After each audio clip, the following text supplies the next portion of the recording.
The crystal cities of Zephyr Prime sparkled under the light of three suns, their towers reaching toward the purple sky like frozen music.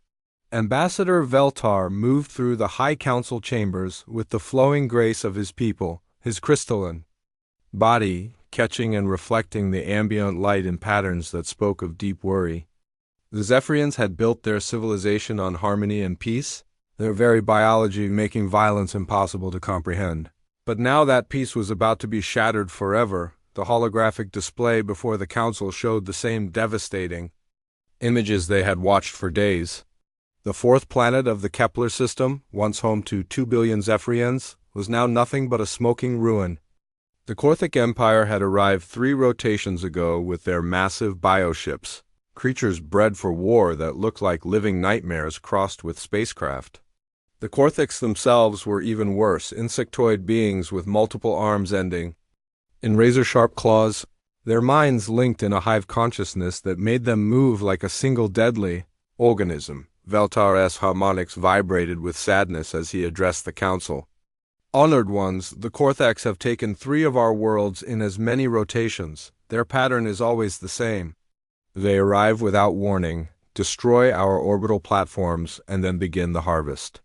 They strip our worlds of all useful materials and take our people as slaves. Those who cannot work are simply eliminated. His crystalline form flickered with the stress of speaking such harsh truths. Council Elder Morlin, whose crystal form had grown dim with age and wisdom, resonated with deep concern. What of the Galactic Defense Coalition? Surely they will respond to our calls for aid? The question hung in the air like a dying note, for they all knew the answer. The coalition has declared our situation a regional conflict and refuses to intervene, Veltar replied, his harmonics bitter. They fear the Korthics too much to risk their own worlds. The Andromedan Republic has closed their borders. The Centauri Alliance has recalled their ambassadors. We are alone, honored elder. The council chamber fell silent except for the soft resonance of their crystal bodies processing this information. The Zephyrians had never known war, had never needed to understand concepts like military strategy or weapons of mass destruction. Their technology was incredibly advanced in fields like energy manipulation and faster-than-light travel, but they had never imagined needing to weaponize their discoveries. Young Counselor Zephyr, barely past her first millennium, pulsed with desperate energy. What of the outer species? The ones the galactic community avoids? Perhaps one of them might help us? Her suggestion caused ripples of unease through the chamber. The outer species were those classified as dangerous, unpredictable, or simply too alien to understand. Veltar's form brightened slightly. There is one species that might listen, the humans of Sol System. They are classified as Deathworlders from a Class 12 Death World, the highest danger rating in our records. Most civilized species avoid contact with them, but our intelligence suggests they have a concept called honor that might compel them to help those in need. The very mention of Deathworlders sent waves of fear through the council. Species from Deathworlds were legendary for their violence and unpredictability. Their home planets were so dangerous that simply surviving to achieve spaceflight required levels of aggression and adaptability that peaceful species found terrifying. Elder Morlin's harmonics carried the weight of command. What do we know of these humans? He asked, though his tone suggested he feared the answer. They are carbon-based bipeds from a world they call Earth, Veltar replied, accessing the Council's xenological database.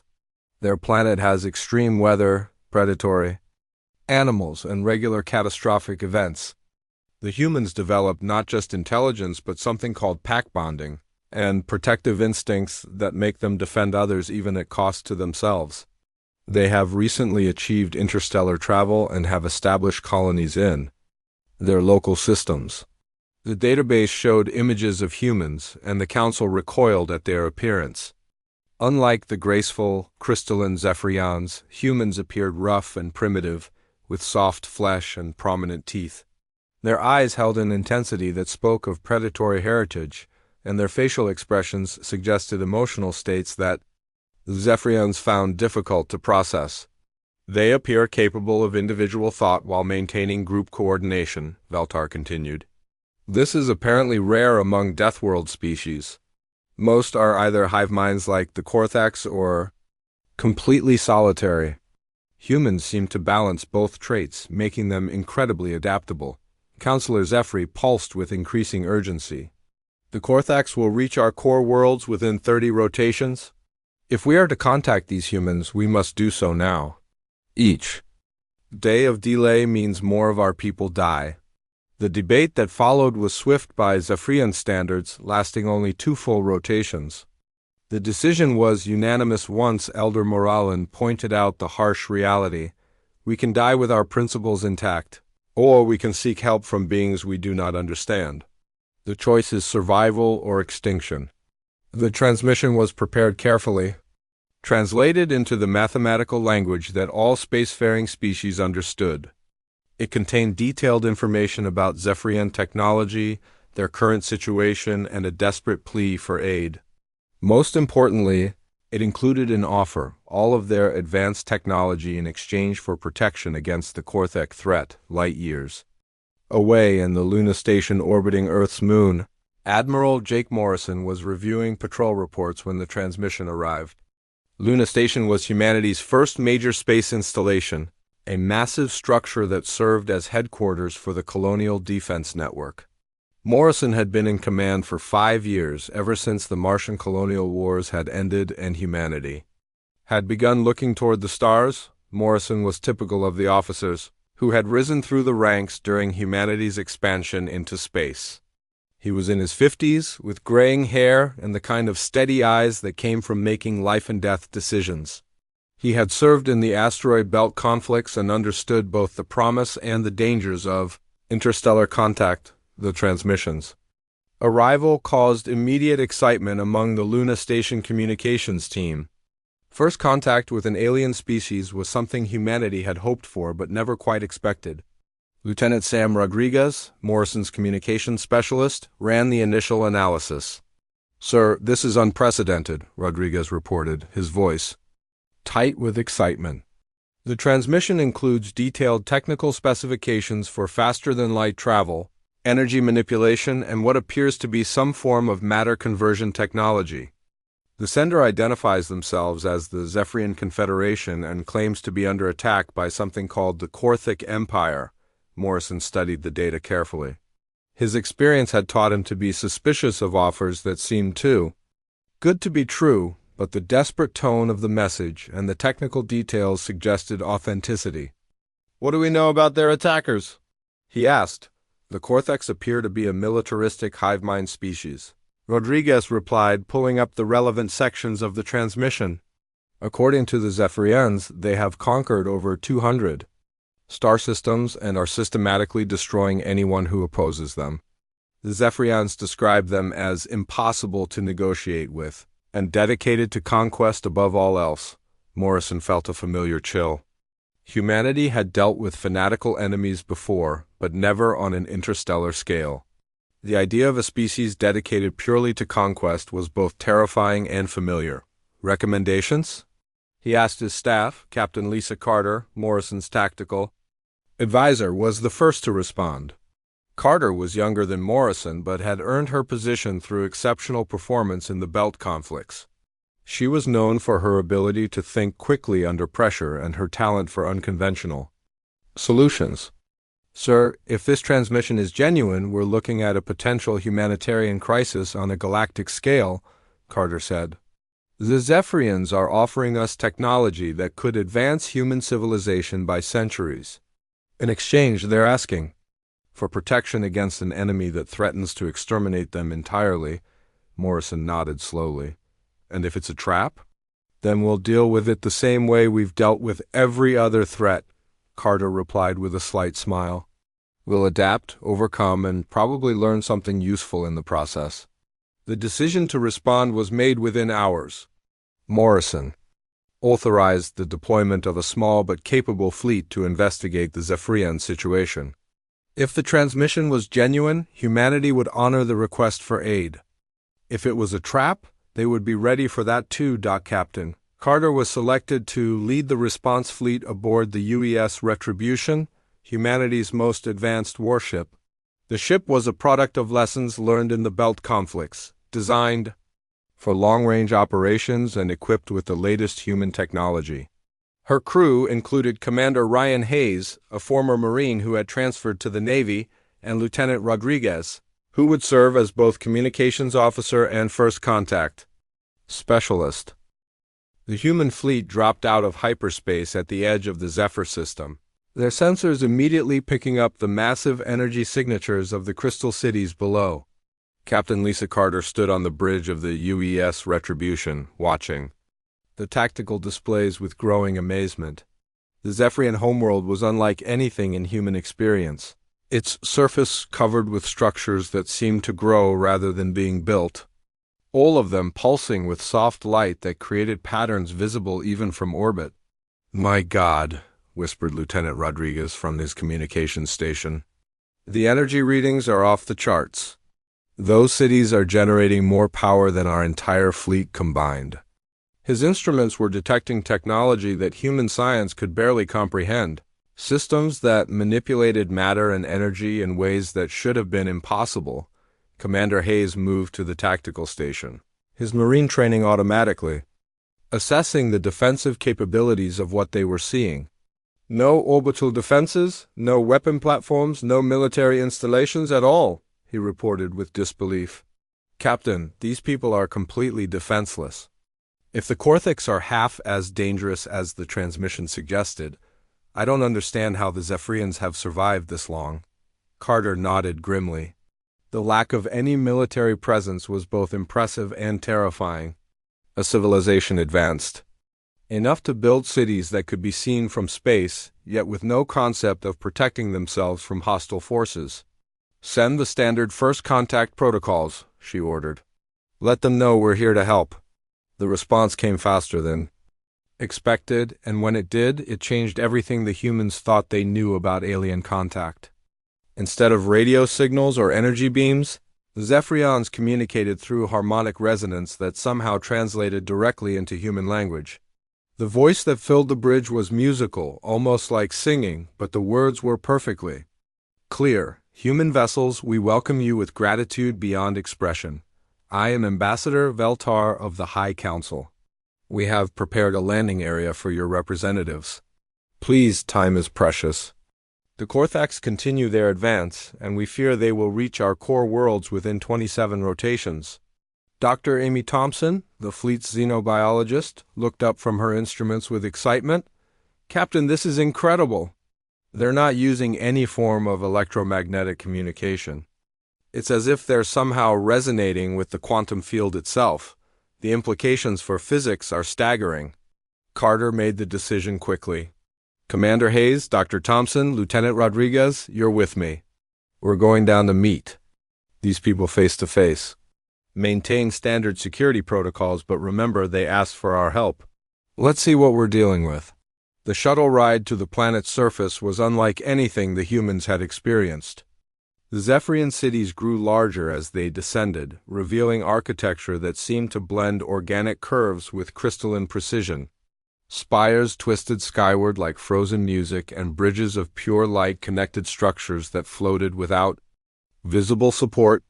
It was beautiful and alien in ways that made the humans realize how small their own civilization truly was. The landing platform was a circle of polished crystal that hummed with energy. As the humans stepped out of their shuttle, they were met by a delegation of Zephyrians, and the cultural shock was immediate and profound. The aliens were tall, perhaps 8 feet in height, with bodies that seemed to be made of living crystal that caught and refracted light in constantly shifting patterns. They moved with fluid grace, their forms changing color and brightness as they communicated through harmonics that the humans could somehow understand. Ambassador Veltar stepped forward, his crystalline form pulsing with what the humans somehow recognized as welcome mixed with desperation. "Captain Carter, we thank you for answering our call. We know that your people are warriors from a death world, and we hope that this does not make you see us as weak or worthless." Carter found herself strangely moved by the aliens' obvious distress. Ambassador, we came because you asked for help. That's what matters. Can you tell us more about the threat you're facing? The briefing that followed was unlike anything the humans had expected. The Zephyrians led them through crystal corridors that seemed to shift and change as they walked, into a chamber where holographic displays showed the recent Korthic attacks in horrifying detail. The images were difficult to process, showing bioships that looked like living nightmares descending on peaceful worlds and systematic destruction that left nothing but wasteland behind. The Korthics arrived at our outer colonies without warning. Veltar explained, his harmonics carrying deep sadness. They do not negotiate, they do not communicate except to demand surrender. They simply take what they want and destroy everything else. Our people had no defense against such brutality. Commander Hayes studied the tactical displays with growing alarm. These bioships, how large are they? He asked, his military mind automatically calculating the threat level. The smallest are perhaps twice the size of your vessel, replied Council Elder Morlin, who had joined the briefing. The largest are beyond our ability to measure. They seem to be living creatures, grown rather than built, and they regenerate. Damage almost instantly. Dr. Thompson was examining the Zephyrian technology with fascination. How do you power your cities? These energy readings suggest fusion reactions, but I'm not detecting any traditional fusion signatures. We manipulate matter at the quantum level, Veltar explained. We can convert any material into pure energy or reshape it into whatever form we need. It is a peaceful technology designed to help us build and create, not to destroy. The words hit the humans like a physical blow. Technology that could manipulate matter itself, energy systems that could power entire civilizations, and these people had never thought to use it as a weapon. Lieutenant Rodriguez was the first to speak. With respect, Ambassador, why haven't you weaponized this technology? One of your matter converters could probably destroy a Korthic bioship instantly. The question caused visible distress among the Zephyrians.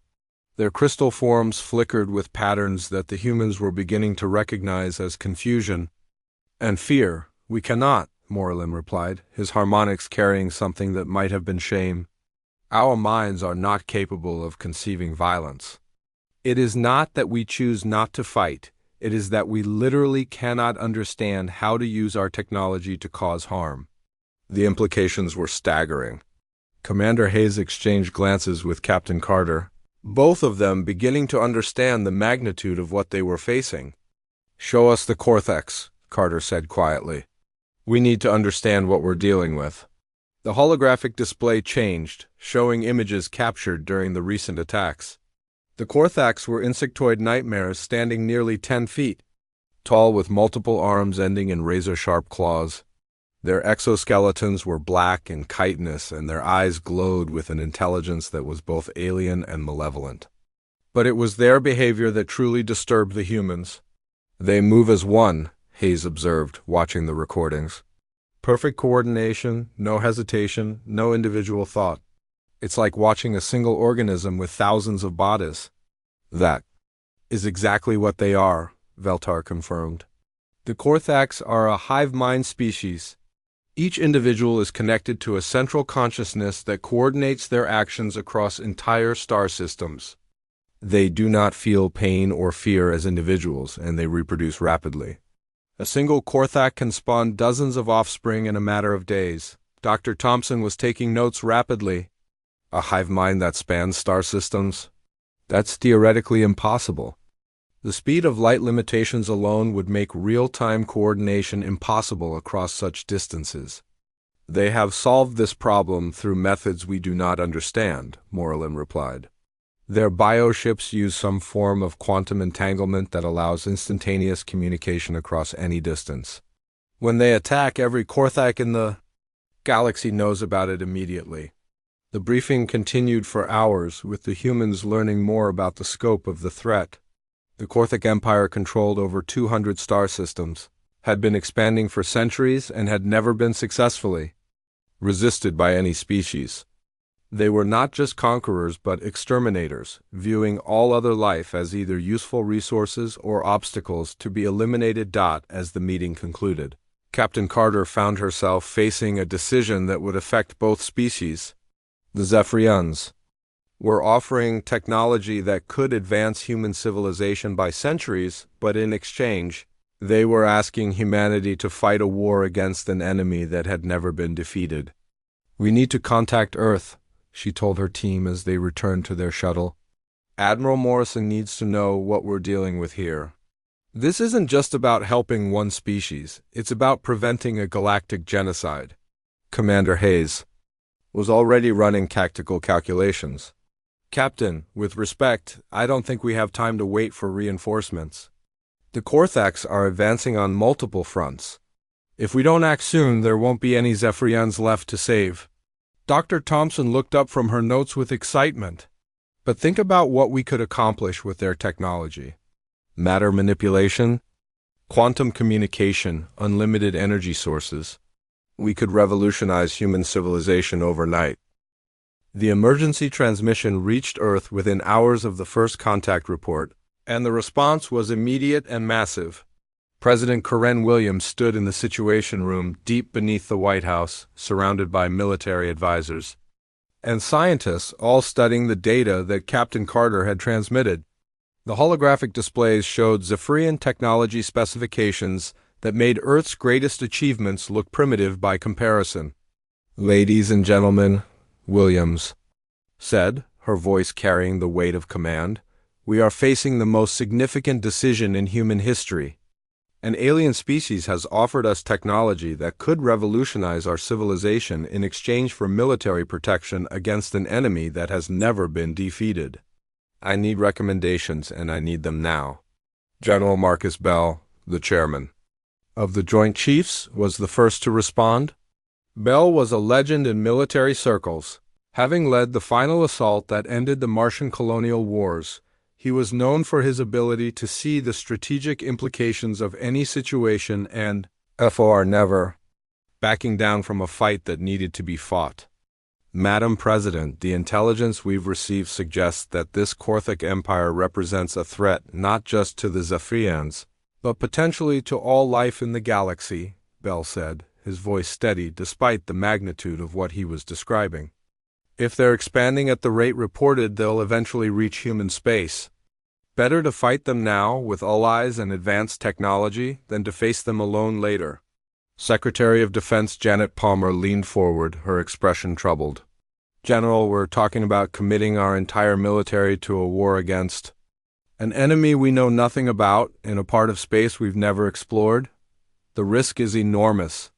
Dr. Robert Cole, the President's science advisor, was studying the technical specifications with growing excitement. "The risk may be enormous, but so is the opportunity. The Zephyrians are offering us technology that could solve every energy problem on Earth, allow us to travel between stars as easily as flying between cities, and give us the ability to literally reshape matter itself. This could be the key to humanity's future among the stars." Williams nodded slowly. "What are our capabilities? Can we actually make a difference in this conflict?" General Bell activated a holographic display showing Earth's current military assets. "We have the largest space fleet in human history, with over 150 combat vessels of various classes. Our personnel are battle-tested from the Belt conflicts, and our technology, while primitive compared to what the Zephyrians are offering, has proven effective in combat. Most importantly, we have something that apparently no other species in the galaxy possesses: the ability to think individually while coordinating as a group." The decision was made within 6 hours. The Colonial Defense Act was invoked, authorizing full military mobilization and the deployment of Earth's entire expeditionary fleet. Within days, ships were jumping toward Zephyrian space, carrying not just military personnel but also scientists, engineers, and specialists who would work to integrate human and Zephyrian technology. In the Zephyr system, Captain Carter was coordinating the defense of the homeworld with resources that seemed impossible. The Zephyrians had provided detailed technical specifications for their energy manipulation technology, and human engineers were working around the clock to adapt it for military use. Chief Engineer Tony Clark had become the unofficial leader of this effort, his team working alongside Zephyrian scientists to create weapons that neither species could have imagined alone. "Captain, you need to see this," Clark called from the engineering bay of the Retribution. The room had been transformed into a combination laboratory and workshop, with human computers interfacing with Zephyrian crystal technology in ways that defied conventional physics. "We've managed to weaponize their matter conversion system. Watch this." The demonstration was both impressive and terrifying. A small device, no larger than a human hand, was activated near a piece of test metal. The metal simply ceased to exist, converted into pure energy that was then channeled into the ship's power systems. The implications were staggering. "How much energy are we talking about?" Carter asked, though she suspected she wouldn't like the answer. "The complete conversion of 1 kilogram of matter produces the equivalent of 21 megatons of TNT. Clark replied with a grin that was equal parts excitement and concern. A single one of these devices could level a city or power a starship for months. The Zephyrians have been sitting on the ultimate weapon, and they never realized it. Commander Hayes was working with a team of Marine officers to establish defensive positions around the Crystal Cities. The task was complicated by the fact that the Zephyrians had no concept of military fortifications or defensive strategies. Their cities were built for beauty and function, not for withstanding attack. "Sir, we've got a problem," reported Sergeant Kelly Davis, one of Hayes' most experienced NCOs. "The Zephyrians don't understand why we want to put barriers around their cities. They keep trying to remove our fortifications because they think we're making their homes ugly." Hayes sighed, rubbing his temples. "Sergeant, explain to them that ugly fortifications are better than beautiful ruins. Use simple words and try not to frighten them more than necessary." The cultural clash was constant and sometimes frustrating. The Zephyrians wanted to help but couldn't understand human military thinking.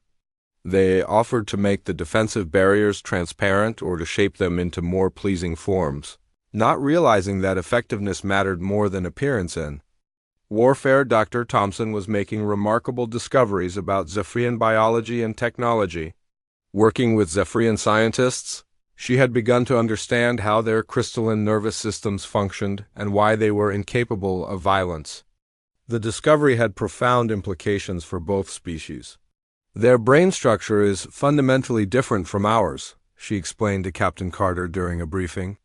"They process information through quantum resonance, which makes them incredibly intelligent, but also creates a psychological barrier against harmful thoughts.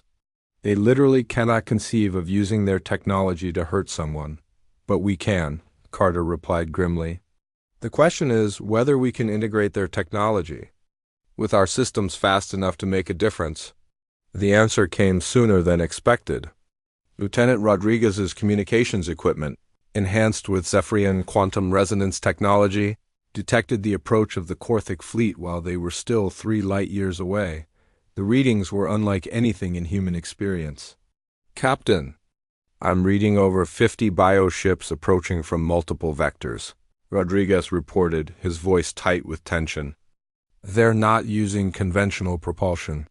It's like they're swimming through space itself." The tactical display showed the approaching Korthic fleet in terrifying detail. The bioships were massive, organic constructs that looked like they had been grown rather than built. They moved with purpose and coordination that spoke of a single controlling intelligence directing their every action. Commander Hayes studied the formation with professional interest. "They're using a standard envelopment pattern but modified for 3-dimensional space. Whoever is controlling them understands tactical principles. This isn't going to be easy." Captain Carter made the decision that would change the course of galactic history. "All human vessels, this is Retribution. We're going to make our stand here. At Zephyr Prime, we're going to show these Korthics what happens when they threaten innocent people under human protection." The preparations were frantic but efficient. Human ships moved into defensive positions around the planet, their weapon systems enhanced with Zephyrian technology. The matter conversion devices were installed on every vessel, giving the small human fleet firepower that could theoretically destroy planets. The Zephyrians watched these preparations with a mixture of awe and horror. They had never seen beings organized for warfare with such efficiency and deadly purpose. Ambassador Veltar approached Captain Carter as the final preparations were being made. "Captain, we are grateful beyond words for what you are doing, but we must ask, are you certain this is wise? The Korthax have never been defeated in battle. They have conquered civilizations far more advanced than ours." Carter looked at the alien diplomat with a smile that was both confident and predatory. "Ambassador, they've never fought humans before. They've been dealing with civilized species that follow rules and try to minimize casualties. We're not civilized. And we don't fight fair, we fight to win." The first Korthic bioships began dropping out of hyperspace at the edge of the system 18 hours later. They were even more terrifying up close, massive organic constructs that pulsed with their own internal light. Each ship was unique, as if grown from a different seed, but they moved with perfect coordination that spoke of shared consciousness. The Korthak fleet numbered 60 bioships, ranging from corvette-sized scouts to massive dreadnoughts that were larger than anything in human experience. They began their approach to Zephyr Prime with the confidence of predators that had never faced effective resistance. The first shot fired in the Battle of Zephyr Prime came from the UES Retribution, and it changed everything the galaxy thought it knew about warfare. Captain Carter's ship unleashed a matter conversion beam that struck the lead Korthic bioship, and for a moment nothing seemed to happen. Then the massive organic vessel simply began to dissolve, its living hull converting directly into energy that lit up space like a newborn star. The Korthak fleet stopped dead in space, their hive mind consciousness struggling to process what had just occurred. In 1,000 years of conquest, they had never seen a weapon that could unmake matter itself. The bioship that had been destroyed was not just damaged or disabled. It had been erased from existence, leaving only expanding energy that their sensors could barely comprehend. Commander Hayes watched the tactical display with grim satisfaction. "Target destroyed, Captain. The other bioships are holding position. I think we surprised them." Captain Carter's smile was cold and predatory. "Good. Let's surprise them some more. All ships, concentrate fire on the largest bioships. Show them what happens when they threaten our friends." The human fleet opened fire with weapons that should not have existed. Enhanced plasma cannons tore through organic hulls that had resisted conventional weapons for centuries. Matter conversion beams reduced massive bioships to expanding clouds of energy. Most devastating of all were the quantum disruptor torpedoes that Dr. Thompson had developed, weapons that severed the quantum entanglement links between individual Korthaks and their hive mind. The effect was immediate and terrifying. Korthak bioships that lost their connection to the hive mind began to drift aimlessly, their crews suddenly isolated and confused. Without the guiding intelligence of the collective consciousness, individual Korthaks proved to be far less effective fighters than anyone had expected. The battle lasted 3 hours, but the outcome was decided in the first 30 minutes. The Korthak fleet, which had expected to face another defenseless civilization, instead encountered weapons and tactics unlike anything in their experience. Human ships moved with individual initiative while maintaining perfect coordination, adapting their strategies in real time as the battle developed. Lieutenant Rodriguez monitored communications from the Korthak fleet, using Zephyrian translation technology to understand their transmissions. "Captain, they're trying to retreat. The surviving bioships are attempting to jump to hyperspace." Carter's response was immediate. "All ships, pursue and destroy. We can't let any of them escape to report what they've learned here." The human fleet gave chase, their ships enhanced with Zephyrian propulsion technology that allowed them to match the bioships' speed. The running battle that followed was even more one-sided than the initial engagement. Human fighters, piloted by veterans of the Belt conflicts and enhanced with Zephyrian technology, proved impossibly fast and maneuverable. Flight leader Alex Turner led his squadron in a series of attacks that destroyed bioships faster than the Korthak hive mind could coordinate responses. "This is Red Leader," Turner reported, his voice calm despite the chaos of battle around him. "We've destroyed 6 more bioships. The enemy is completely disorganized. Whatever these quantum disruptors are doing, it's making them fight like separate individuals instead of a coordinated force." Dr. Thompson, monitoring the battle from the Retribution Science Bay, was documenting the effectiveness of her anti-hive mind weapons with professional satisfaction. "Captain, the quantum disruptors are working better than we hoped. When we sever a bioship from the hive mind, it doesn't just lose coordination. It loses the accumulated knowledge and experience of the entire Korthak Empire. They're fighting with the tactical knowledge of individual creatures instead of a 1,000-year-old military machine." The last Korthak bioship was destroyed 4 hours after the battle began. Of the 60 ships that had approached Zephyr Prime, with such confidence, none survived to carry word of their defeat back to the Empire. The human fleet had achieved something that no other species in galactic history had accomplished: a complete victory against the Korthaks without losing a single ship. The aftermath of the battle sent shockwaves through both civilizations. The Zephyrians, who had watched the engagement from their crystal cities, were simultaneously grateful and horrified by the efficiency of human warfare. They had asked for protection, but they had not expected such total devastation of their enemies. Ambassador Veltar met with Captain Carter after the battle, his crystalline form flickering with emotions that human eyes were beginning to learn to read. "Captain, we are grateful beyond words for what you have done, but we must ask, is such destruction truly necessary? Could the Korthaks not have been defeated without completely eliminating them?" Carter's response revealed the fundamental difference between human and Zephyrian thinking. "Ambassador, the Korthaks came here to exterminate your entire species. They would have killed billions of your people without hesitation. In human culture we have a saying, those who show no mercy deserve none in return."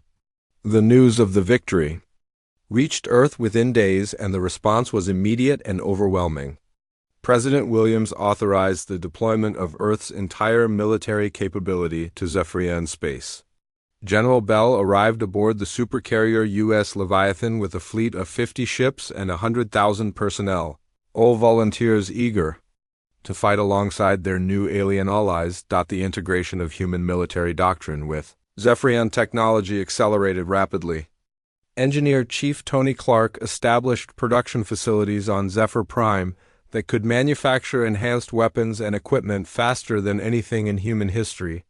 Within weeks, every human ship in the fleet had been upgraded with technology that made them more powerful than anything the galaxy had ever seen. Major Chris Peterson arrived with the first human ground forces, elite Marines who had volunteered for what was being called the most important mission in human history. Peterson was a veteran of every major human conflict of the past decade, known for his ability to adapt to any situation and his talent for training soldiers to fight in impossible conditions. "Sir, the Zephyrians have provided us with detailed intelligence about Korthak ground forces," reported Sergeant Kelly Davis, Peterson's senior NCO. "They're even more dangerous on the ground than in space. Each individual Korthak is physically stronger than 3 humans, has multiple weapon limbs, and feels no pain or fear. They reproduce rapidly and seem to have unlimited numbers." Peterson studied the intelligence reports with professional interest. "Sergeant, they may be stronger and more numerous, but they have one critical weakness. They're predictable. A hive mind that spans star systems has to follow patterns and protocols. We're going to teach them why individual thinking is superior to collective consciousness." The human Marines began training with Zephyrian technology, learning to use crystal-based armor that made them nearly invulnerable and weapons that could reshape matter itself. The combination of human tactical thinking and Zephyrian technology created soldiers unlike anything the galaxy had ever seen. Dr. Thompson's research into Korthak biology revealed crucial information about their reproductive capabilities and hive mind structure. "General, I've made a disturbing discovery," she reported to Bell during a strategic briefing. The Korthic Empire isn't just expanding for resources or territory, they're expanding because they have to. Their reproductive rate requires constant conquest to support their growing population. They literally cannot stop expanding without facing starvation. The implications were staggering. The Korthic Empire was not just a military threat, but a biological one. A species that had evolved beyond the carrying capacity of any single world or even any single star system. They were forced to conquer or die, making negotiation or peaceful coexistence impossible. General Bell made the decision that would define humanity's role in galactic affairs. Ladies and gentlemen, we're not just fighting to protect the Zephyrians. We're fighting to protect every civilized species in the galaxy. The Korthics represent an existential threat to all non-hive mind life, and it's clear that we're the only species with the capability to stop them. The first major offensive operation was planned for the Altair system, where Korthic forces had established a major breeding facility on the third planet. Intelligence suggested that the facility was producing thousands of new Korthics every day, making it a priority target for elimination. Captain Carter, now promoted to admiral, would lead the space assault with a combined human Zephyrian fleet. Major Peterson's Marines would conduct the ground assault, using experimental equipment that combined the best of both species technology. The operation, designated Anvil, would be humanity's first offensive action against the Korthic Empire. If successful, it would prove that the Korthics could be not just defeated but driven back from their conquered territories. If it failed, it might represent the end of both human and Zephyrian civilization. As the combined fleet prepared for departure, Admiral Carter found herself thinking about the magnitude of what they were attempting. Humanity had gone from first contact to galactic warfare in a matter of weeks, and they were about to attack an enemy that had never been successfully challenged. The Altair system was a nightmare of biological architecture when the human fleet arrived. The third planet had been completely transformed by the Korthics into a massive breeding facility, its surface covered with organic structures that pulsed with sickening life.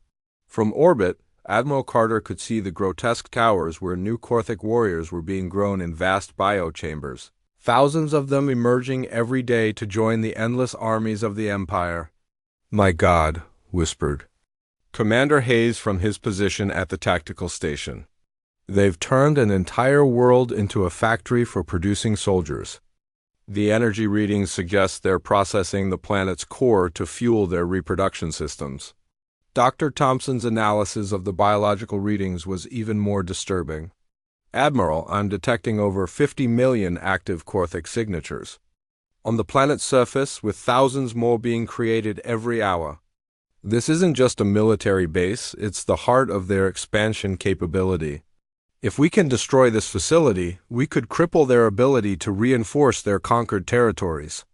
Admiral Carter studied the tactical displays with the cold calculation of a predator. The Korthic defense fleet numbered over 100 bioships, far larger than anything they had faced before, but her own force had grown substantially.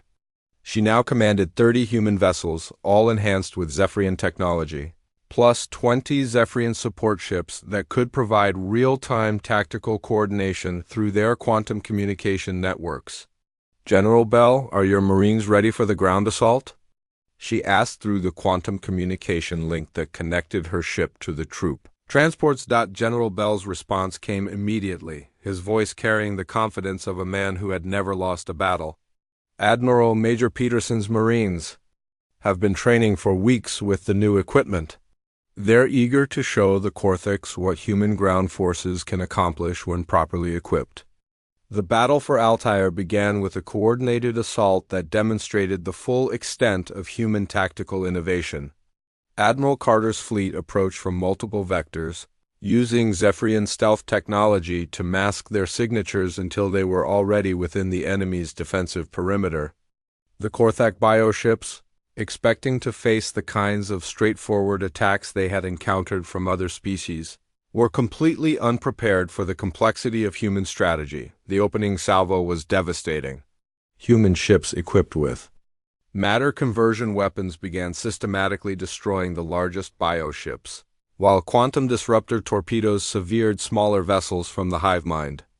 The effect was immediate chaos as individual Cortex ships began operating without coordination, making them easy targets for human fighters. Flight leader Alex Turner led his enhanced fighter squadron in attacks that redefined space combat. "This is Red Leader," he reported, his voice calm despite piloting through a battlefield that resembled a three-dimensional maze of death. "The enemy bioships are trying to form defensive formations, but they can't adapt fast enough to our tactics. We're picking them off faster than they can coordinate responses." The space battle raged for 6 hours, but the outcome was never seriously in doubt. Human ships moving with individual initiative while maintaining perfect coordination through Zephyrian communication networks systematically destroyed the Corthac fleet. The bioships, magnificent as individual organisms, could not match the tactical flexibility of human commanders, who could adapt their strategies in real time. As the last defending bioship was destroyed, Admiral Carter gave the order for the ground assault. "Major Peterson, the orbital space is clear. You are authorized to begin landing operations. Show them what human Marines can do." The ground assault on Altair 3 was unlike anything in military history. Major Peterson's Marines descended through the planet's atmosphere in assault shuttles, protected by energy shields that could deflect anything the Cortex could throw at them. Their armor, enhanced with Zephyrian crystal technology, made them nearly invulnerable to conventional weapons, while their new plasma rifles could cut through Corthac bio armor like it was paper. Sergeant Kelly Davis led the first assault team to reach the planet's surface, landing in the middle of a Corthac breeding complex that stretched to the horizon. "Sir, I've never seen anything like this," she reported, her voice tight with controlled disgust.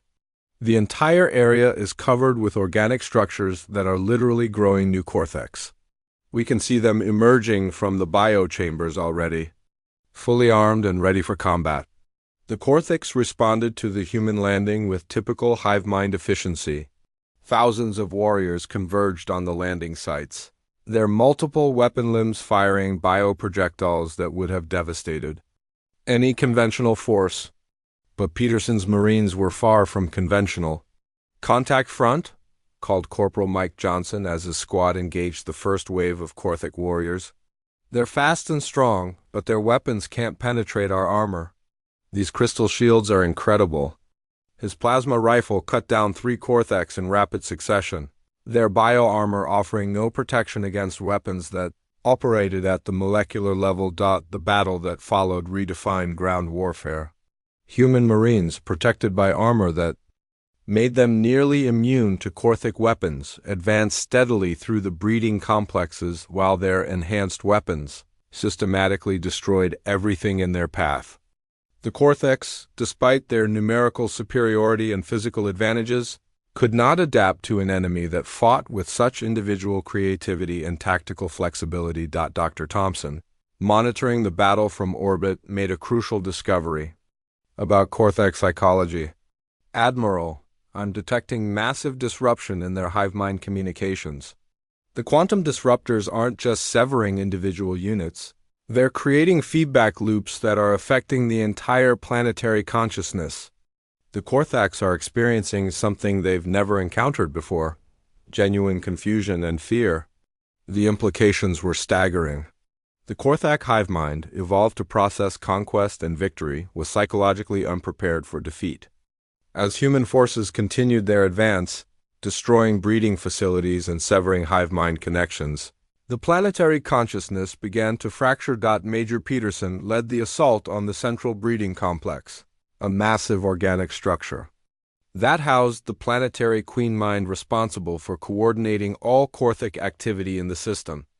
"All squads, converge on the primary target," he ordered. "We're going to cut the head off this snake." The final assault was brutal and decisive. Human Marines fought through corridors of living flesh while biodefenses tried desperately to stop them. Sergeant Davis's squad reached the Queen Mind chamber first, finding a creature so alien and horrifying that it challenged human comprehension. The Queen Mind was a massive bioorganism connected to the planetary network through organic cables as thick as tree trunks. Sir, we found the target, Davis reported, requesting permission to use the molecular disruptor charges. Peterson's response was immediate.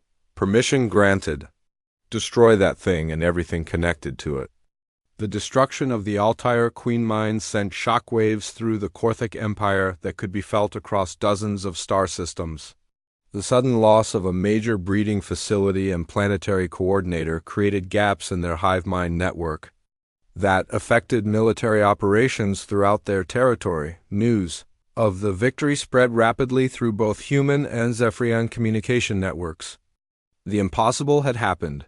Humanity had not just defeated a major Korthic facility, but had completely destroyed it, freeing an entire world from their control. The liberated planet would need decades to recover from the biological contamination. But it was free. The psychological impact on the galactic community was even more significant. For the first time in 1,000 years, the Korthic Empire had suffered a major defeat. Species that had cowered in fear of the hive mind began to hope that resistance was possible. The Galactic Council, which had refused to help the Zephyrians, suddenly found itself flooded with requests for information about these mysterious humans who could fight the Korthics and win. Admiral Carter received reports of Korthic forces retreating from forward positions throughout their empire. The loss of Altair had apparently convinced the hive mind that these new enemies represented a genuine threat that required major strategic recalculation. General Bell coordinated the liberation of the surviving prisoners found in the Korthic facilities. Billions of beings from dozens of species had been held in biostasis, waiting to be processed for various purposes by their captors. The rescue operation revealed the true scope of Korthic cruelty and confirmed that negotiation with such enemies was impossible. Dr. Thompson's analysis of captured Korthic technology provided crucial intelligence about the structure of their empire. Admiral, we've learned that the Korthics operate through a network of queen mines located on heavily fortified core worlds. There are apparently only 3 primary queen mines that coordinate the entire empire. If we could destroy those, we might be able to end this war completely. The strategic implications were clear. Humanity had gone from defending a single world to potentially ending a galactic threat that had terrorized civilized species for centuries. The war was far from over, but for the first time, victory seemed possible. The final assault on the Korthic Empire began 6 months after the victory at Altair, and it involved the largest military force in galactic history.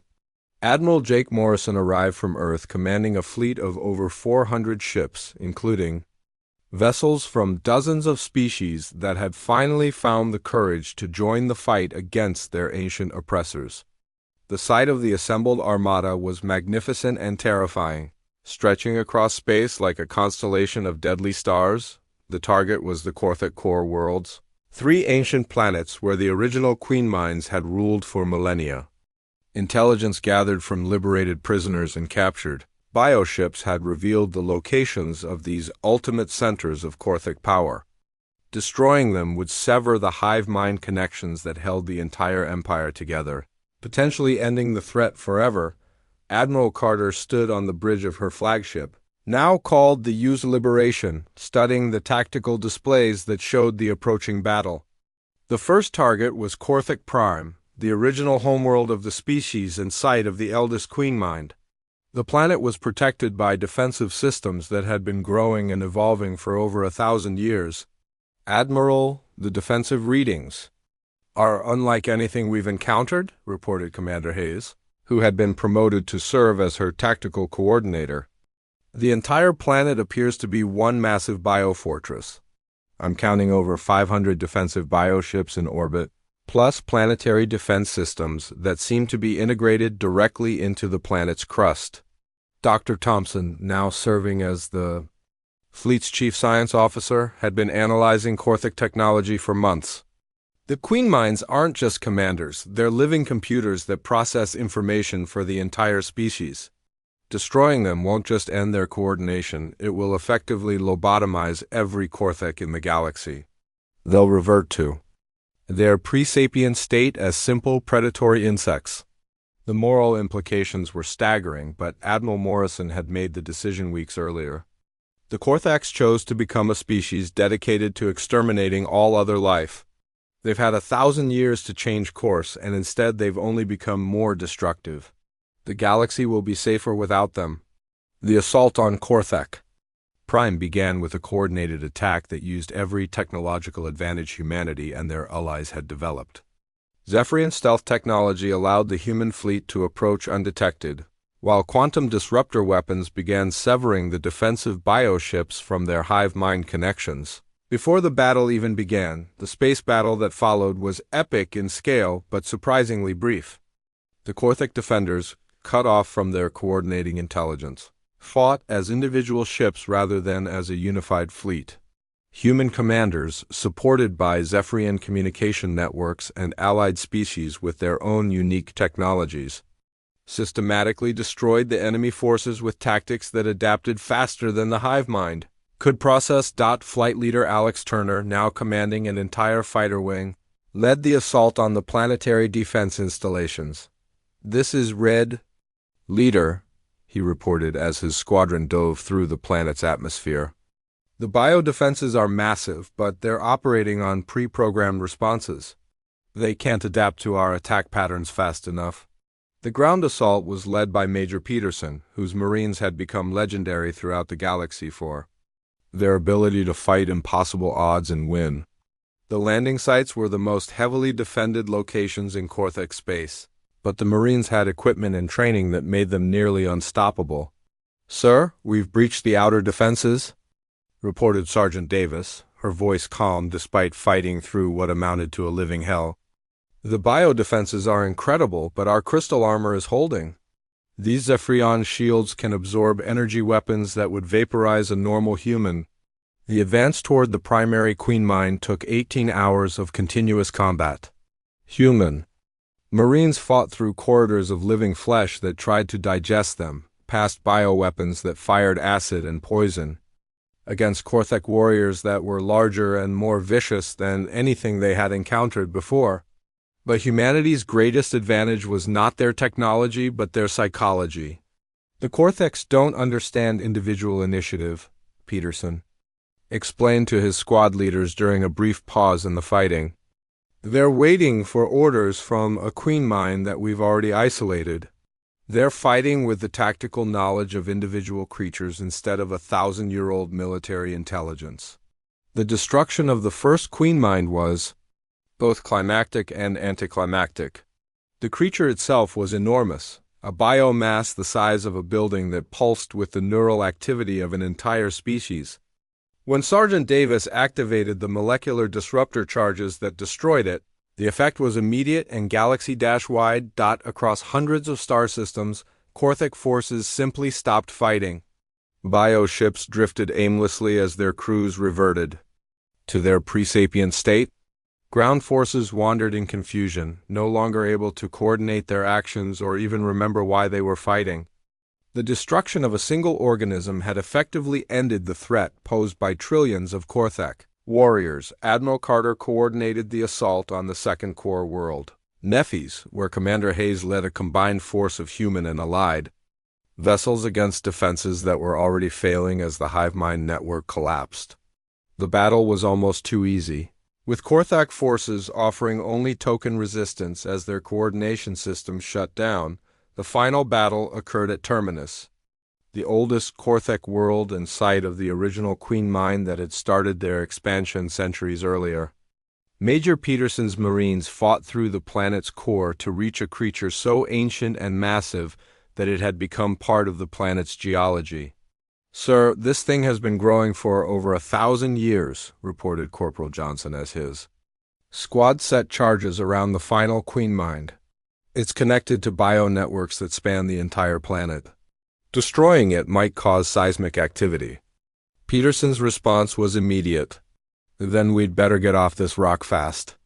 All squads, set your charges and prepare for immediate evacuation. We're ending this war today." The destruction of the final Queen Mine sent shockwaves through the planet that could be felt in orbit. As the ancient creature died, The last connections holding the Korthic Empire together were severed forever. Across the galaxy, the remaining Korthak forces simply shut down, their species reduced to scattered groups of confused insects. The aftermath of the war reshaped galactic civilization in ways that no one had anticipated. The Zephyrians, grateful beyond measure, shared their entire technological database with humanity. The combination of human innovation and Zephyrian science led to advances that revolutionized life for both species. Other civilizations, witnessing humanity's military capabilities and their choice to use that power to protect rather than conquer, sought alliance and friendship. The Galactic Council was restructured to include human representation, with Admiral Morrison becoming the first human ambassador to serve on the governing body. General Bell established the Terran Defense Force as a peacekeeping organization that would protect peaceful species from future threats.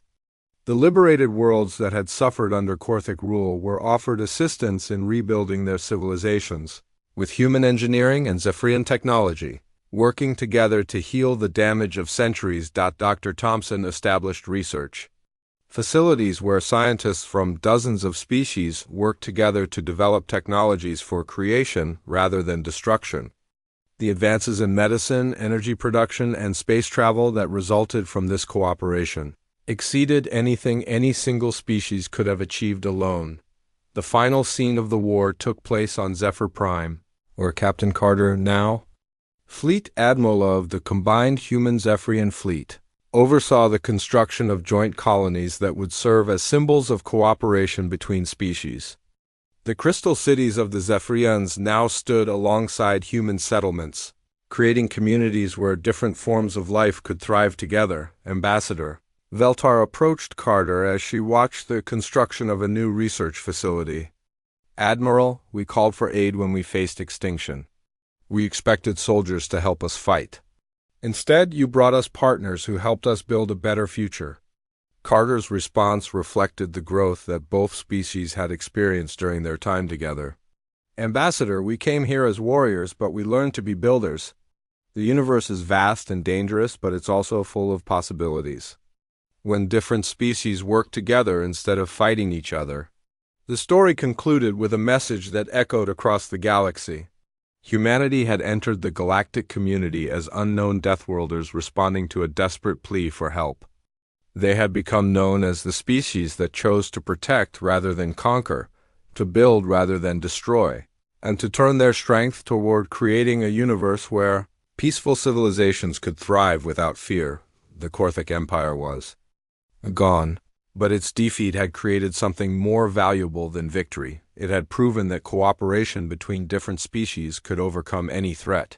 When the peaceful called for aid, the Deathworlders had indeed sent devastation, but they had directed that devastation toward those who threatened the innocent, while offering friendship and partnership to those who sought peace.